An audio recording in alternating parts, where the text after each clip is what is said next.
Hello, everyone, and welcome to the 20th episode of the UkeStuff Podcast. My name is Chris Russell. I am a music teacher who will actually be teaching elementary this year, but ukulele will be coming with me as I go to teach my students. And what I wanted to talk about in this podcast is my recent trip to NAMM. This last weekend, I decided it's kind of a goofy situation. My wife had a pre-existing commitment, a friend's birthday party, 40th birthday party, so she wasn't going to be around. My own sons were going to be at my parents' house, and I found out that NAMM was going to host an open door on Saturday the 20th of July for their Summer NAMM. And I thought, you know what, I'll do it. So I applied, and I found out that I actually didn't apply for that Saturday, but for the entire conference. As an educator, it wasn't very much. It was $25 to attend, and quite honestly, if you attended 2 or 3 of the breakfasts that they offer while you were staying there, you'd make your money back immediately, just in terms of food. So that said, I was registered as a full educator to go, and I drove down pretty much all of Friday, attended Saturday for about 6 or 7 hours, and then headed back. And I was going to record a video of my thoughts on my way back, but I decided that I didn't like the audio that was happening. Lots of bumps in the road, and the traffic was a little crazy, and I didn't want to be distracted in driving in those conditions where it was, people were stopping for unusual reasons on Saturday on the way back home. So I decided to put this off until today, and it's Monday following NAMM, and I'm back home in my normal recording of our downstairs office / bedroom, and I wanted to talk about what I saw. So first of all, on Saturday, I got there very early. That's one of my tips for convention is if you want to park where the parking is available and planned for, you have to get there very early, and you have to attend those first couple of sessions in the day. So the very first session was the best of the show. And what's really interesting is they had a panel of about, I don't know if it was 6 or 7 people. And each one of those people presented products in different categories, such as the thing I gotta have in my store. And they were all from the music business industry in terms of like music retail. So really NAMM is centered around vendors who make the products, presenting their wares to companies that want to carry those products. And they work out contracts while they're there and all sorts of things. So the education side is a little different. I would guess that not a whole lot of music educators attend the event because it's not really truly education based. And you're not coming there as a teacher talking with, for example, Kala saying, yeah, I'd like a 30 set of ukes for my classroom. That doesn't work that way. So it's a little different focus, and that's okay. But so I attended that show, and what was interesting is, and somebody else put this another way, there was a guy sitting at one of the string booths, and he was, selling violins and violas and cellos and basses. And I asked him, I said, what kind of business do you get here? And he said, well, you'd be surprised. We actually do get a bit of business. He said, especially from like the music stores and such, but he says, we are very aware that we are a string vendor at a guitar show. And boy, was it ever a guitar show. And the big news, by the way, was that Gibson is back, and they had a huge display in the center of the vendor area. So with that in mind, with the fact that NAMM is basically first and foremost a guitar show, more than anything else, and it really is. If you saw the Martin display and you saw the Taylor display, they had an entire like floor to themselves. The Gibson area, which was about a quarter of the entire vending area, I'm not even joking with that.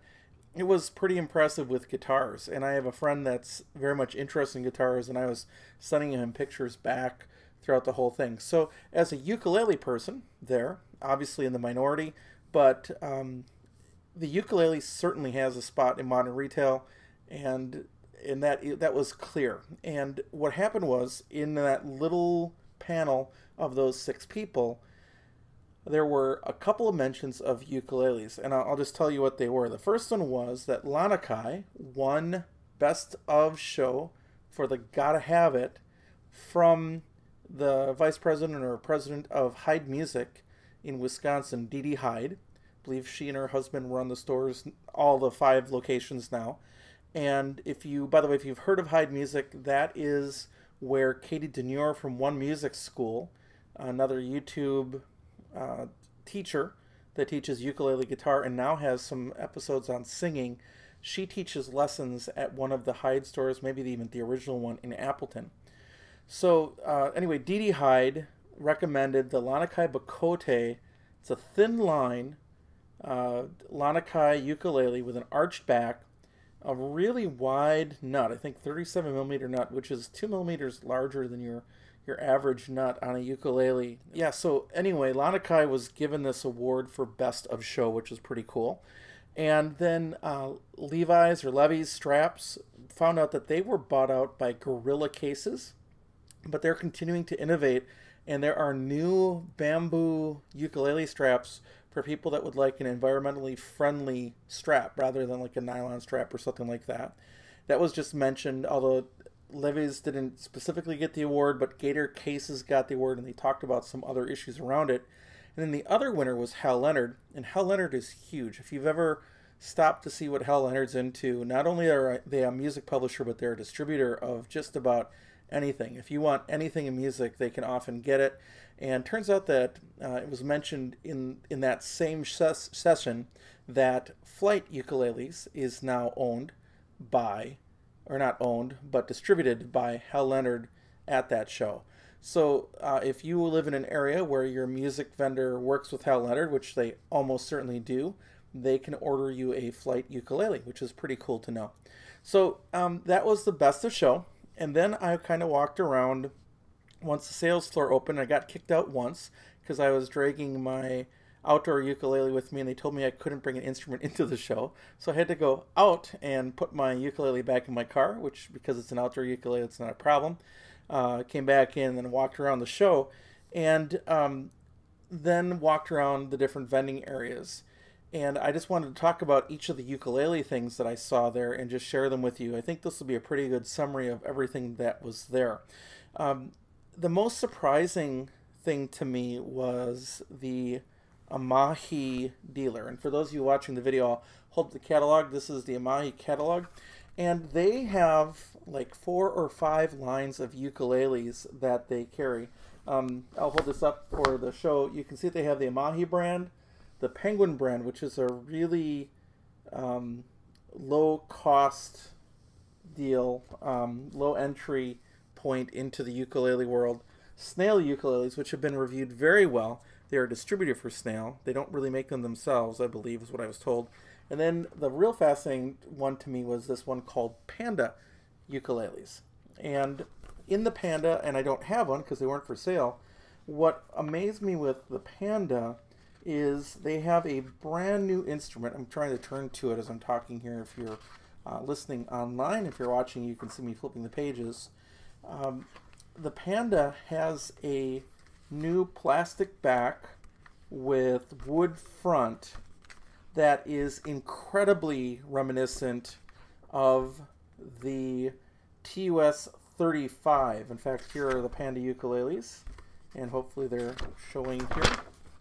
And I'm not seeing them. Looking again to find those watercolors. They're actually called watercolor ukuleles, and I'm not seeing them. I thought I saw them in this catalog earlier. But ultimately, they have these ABS backed, then a ABS neck with traditional metal tuners and a wood front and a little wood plate on the top, on the headstock. And I am very, very interested with one of those and called our local supplier and asked them to order me one so that I could try it out. And I'm just not seeing it in the catalog. I thought it was in the catalog. But with that in mind, it's a $39 minimum advertised price. And the thing that Amai told me is that they're not going to be selling on Amazon. So like with so many brands, you can order a ukulele off of Amazon. Amahi wants you to go to the local dealer. So they also have a Sopranissimo coming out this fall. They had some demos of those in the various colors. They're going to be selling around the $60 price point, maybe $69, something like that. It's meant clearly to compete with the Ortega Sopranissimos that have just recently started being shipped and were reviewed by Gotti Ukulele. The biggest like newcomer with a giant table, actually, a really long table. I'm going to hold up another image, is Bamboo. Let's see if I can get that close in the image there for those of you watching. Bamboo ukuleles from Argentina. And in fact, it's kind of cool. The people representing the company did not really speak much English. They spoke Spanish. So they had hired a young woman from Puerto Rico to come and translate at the session, and I was talking with her a little bit, and she's actually going to enter the Air Force here in just a couple months. I asked her if she was sticking with the company.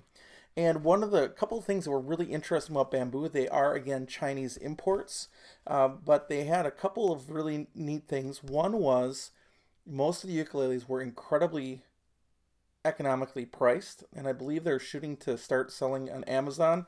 So for under $100, you can get into their ukuleles. But then a majority of their ukuleles had artwork on the front. I'm going to hold up a picture onto the camera.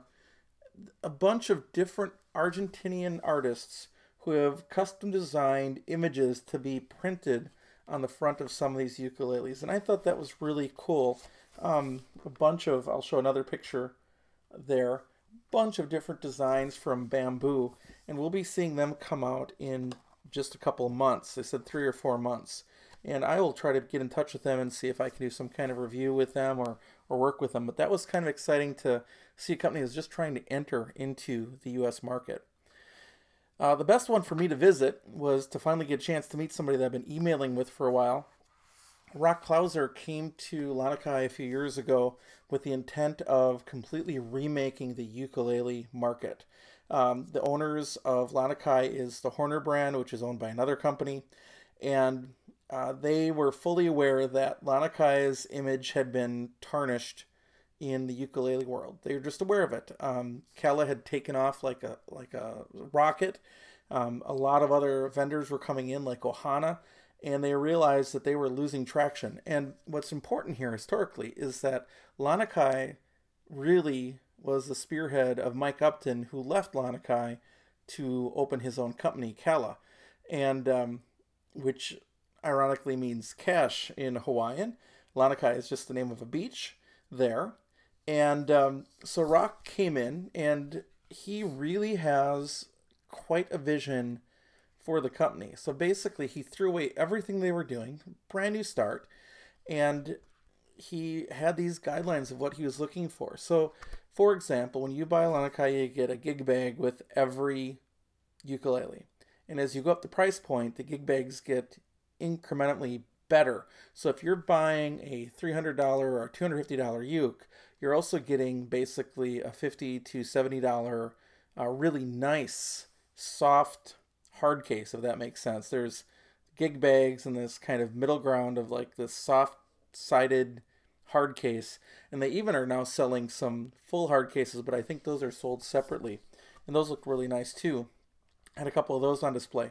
But as I mentioned, they received an award for Best in Show in terms of Gotta Carry It, and they are doing some really nice things with some laminated prints. This quilted maple series that's like colored and has these beautiful, ebbs and flows in it is just amazing. But every ukulele is edge bound, so you're not going to get sharp frets. He was even talking about, if you take a look at the new Lanakais, they're even, the tie bridge is different. It's not a tie bridge, it's actually a loop-to-loop bridge. I'm not sure how we're going to use that terminology in the future, but you run the string in, run it around, and run it up, giving a really hard break on the angle on the bridge, which is supposed to transfer tone to the body of the instrument. It's an interesting thought. Now, again, does it make a difference? I don't really know. I mean, I'd have to see scientific tests with it, but you can see that there are various things that he definitely believes in. Like, for example, when you're dealing with the neck of an instrument, he believes that the joint should be up in the headstock, not in between the nut and the saddle, where the vibrations are being transferred back down to the instrument. So, and then They're using an extra wide nut on many of them. They're using Grover tuners on the higher end instruments. So you can see that they're really putting a lot of thought into what they're doing. And they're also building these new models out backwards. So they started kind of at the higher price point, which is the exact opposite of what you would think you'd do in this economy and in this world. But they built backwards and are building back down.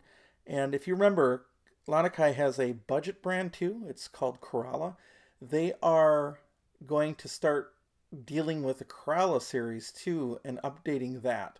Because if Lanakai had kind of an interesting image in the brand or the world of ukuleles, imagine what their budget brand was.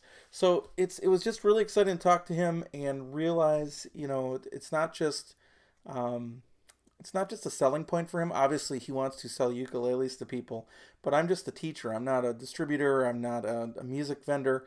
And he took some time to talk to me about their products, and it was just very, very pleasant to talk to and very knowledgeable. And I think we're going to see really good things from Lanakai, as we already have with their company. So that was kind of fun. Another one that was just really not a shock was Kala. And Kala had the largest booth by far. Ukulele was there playing and jamming and holding a couple sessions. They brought a slew of ukuleles. They were all on display. Everything that you've known and seen.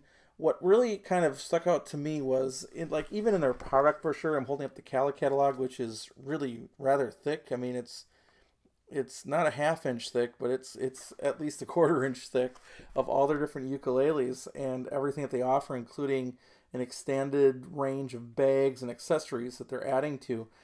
They also dedicate a lot of time to their artists. There are some Kala-branded artists and some people that they're working with, like Mandy Harvey, who's the deaf singer that was on America's Got Talent, Emily Arrow, who I haven't seen too much from lately, but a children's author / songwriter of novels, of books, of deals. She kind of runs and was the inspiration of their Learn How to Play. Ukulele is in there. They took really a lot of time to emphasize people who are their artists. So that was kind of fascinating to me. Just, and lots of interest at the Kala booth. So they had a couple of new models there, but nothing really fancy. I mean, the super tenor, a tenor body with a baritone neck was really the big deal. I also saw Ortega ukuleles. I had a chance finally to hold and to play the Hydra. It's heavy. That double neck ukulele, which I want and will probably buy from, I think Uke Republic is the vendor that would have it and set it up right. Of the vendors that I know that carry Ortega. And that was interesting. They also had the Keiki little Soprannissimos with the turtles on them that are just starting to roll out on the marketplace. It was very negatively reviewed by Gata Ukulele, but as I'm a person that kind of has a collection of Sopraninos going, for $60 or so, I'll probably add one of those and one of the Amahis in the future. So it was interesting to play the Hydra and to think of what I would do differently with it. A couple other stores or vendors had some understated presence. Martin was there, and they had a display with 4 ukes amidst all their guitars.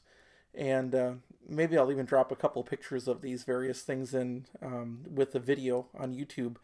But I had a chance to play the Contra uke, which is basically, I don't think it's koa. It might be koa.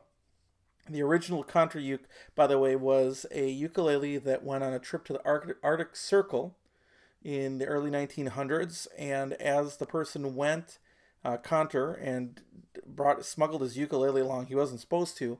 As he traveled, he asked people of fame to sign it, and as they returned, he asked people to sign it.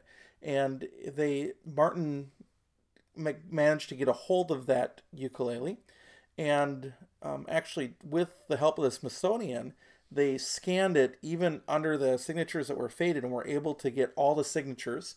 I don't think they know who everybody is that signed it, but they are able to get all the signatures, and they make a laser-etched replica of that ukulele that sells for about $2,500.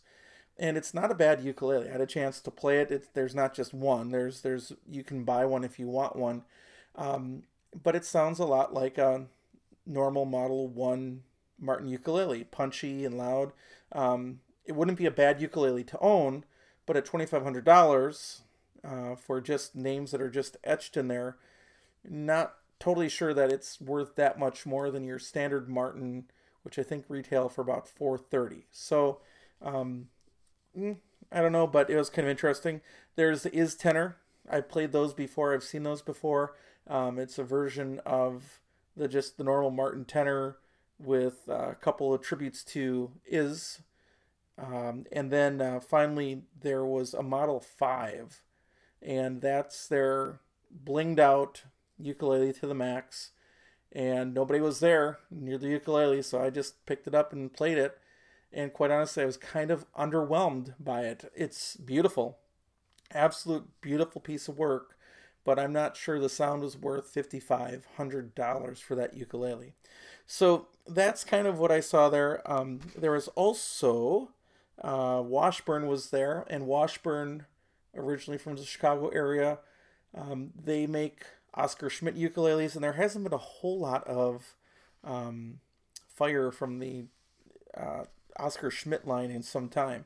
I might try reaching out to them and seeing what they've got planned. I know years ago they had some really good relationships with ukulele Mike Lynch when the ukulele craze was starting off, and I think they had built a pretty good name for themselves, but I haven't seen much in terms of these last couple of years.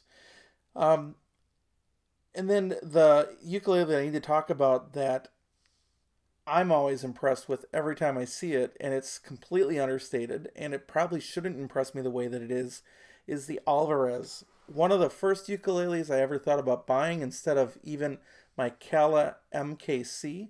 I was trying to go cheap, which I probably shouldn't have done.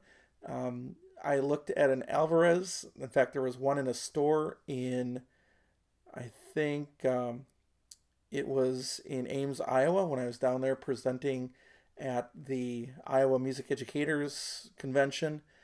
There was an Alvarez on the wall, and it was an RU22-C or something like that, and I really liked it, and I should have just bought that one, to be honest with you, at the time. That's before I actually bought my own ukulele, but I didn't. And so every time I pick up an Alvarez, I like how they sound, I like how they feel. I know they're criticized as being an import. They're like many guitar ukuleles. Like I didn't see any ukuleles hanging around the Fender area. They might have been there, but I didn't want to go into the whole. I mean, the Fender area was like walled off, and I was like, yeah, I'm just not gonna fight people to get in there and see what's going on. But there's some criticism pointed towards Fender and Cordoba and these companies that make guitars first. But I think some of that you just have to play the instruments and see what you really like. Speaking of Cordoba, they had a few instruments on the wall as well.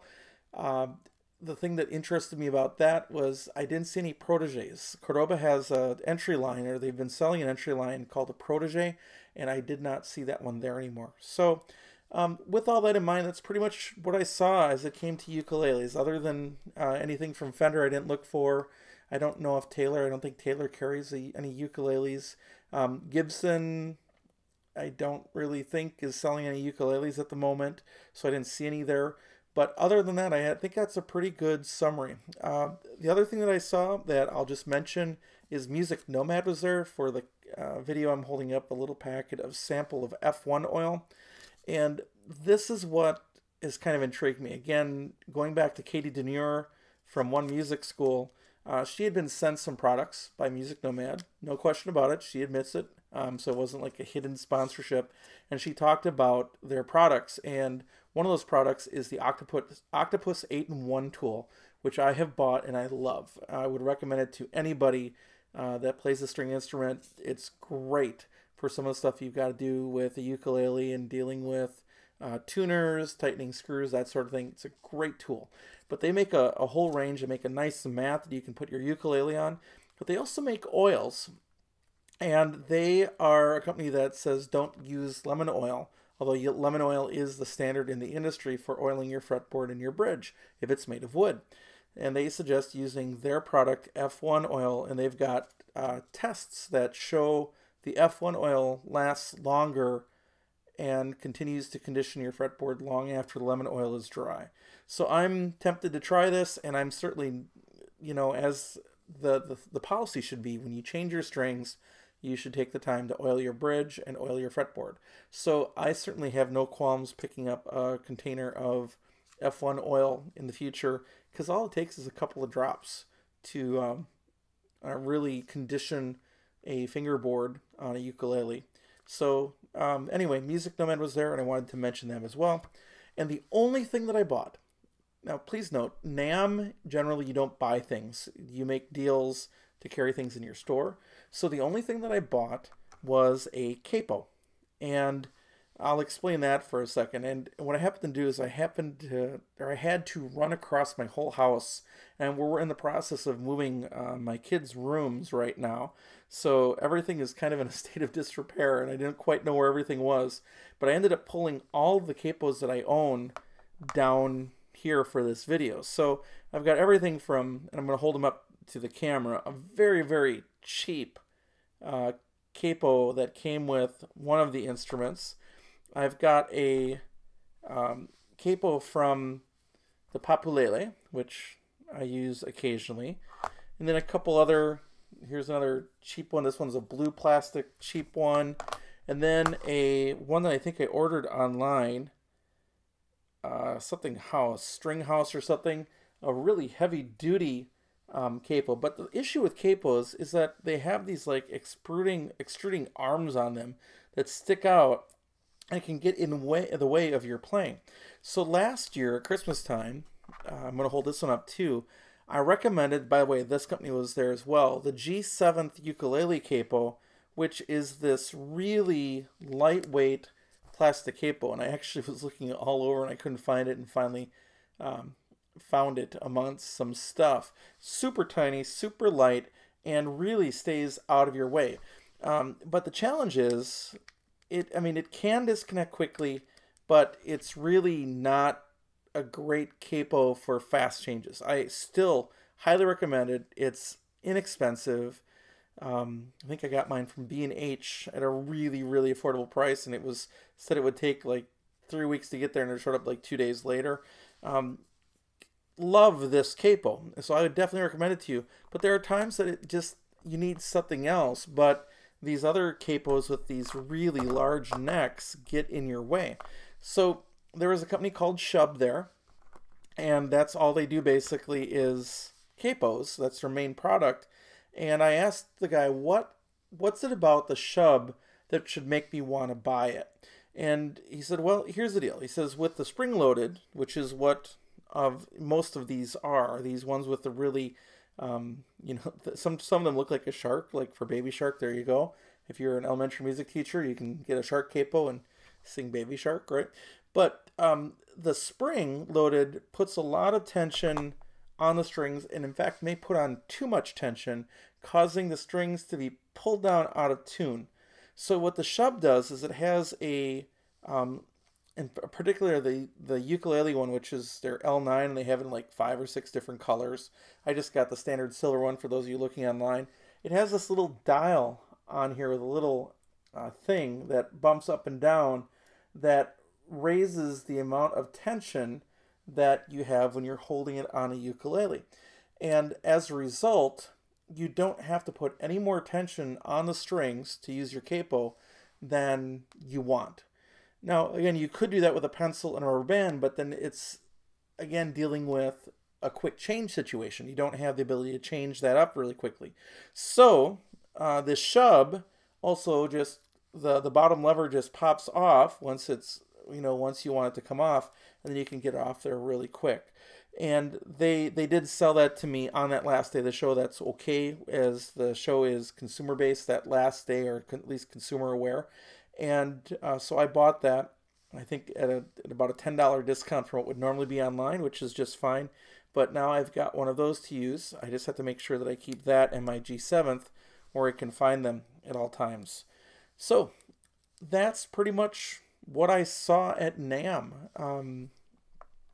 Also had a chance to just visit with the makers of the X5 wireless control. They were there.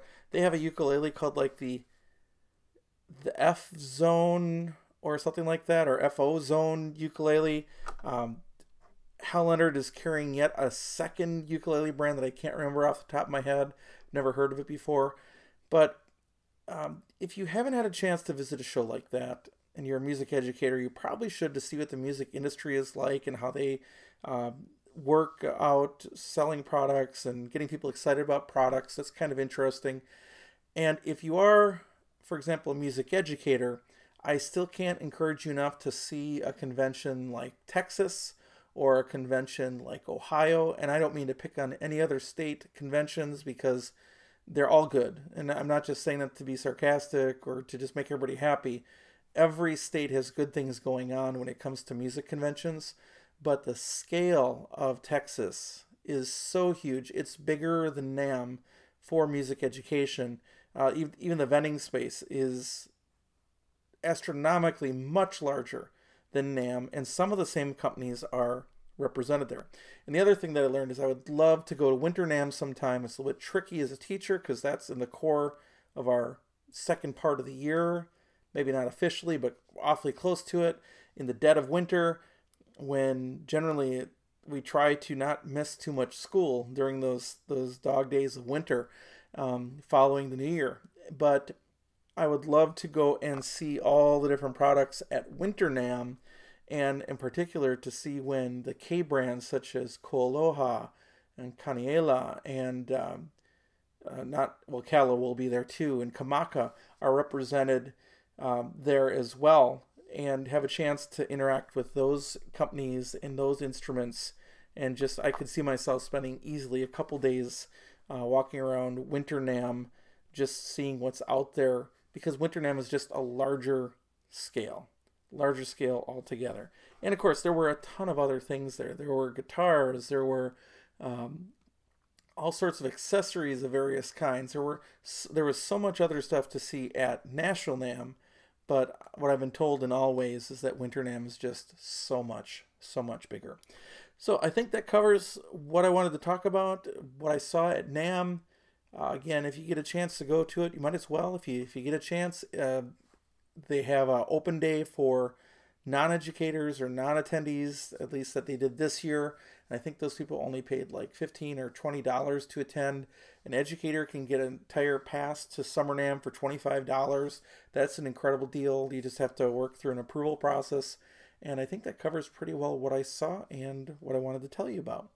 I'm working on some other podcast episodes here for the summer, so hopefully there'll be a couple more before we hit back to school in just about a month. I'll try not to shudder too much at that. And actually, I'm looking forward to the change and the challenges that lie ahead. So I hope you're having a great summer. Thanks for listening to the podcast, and we'll catch you next time.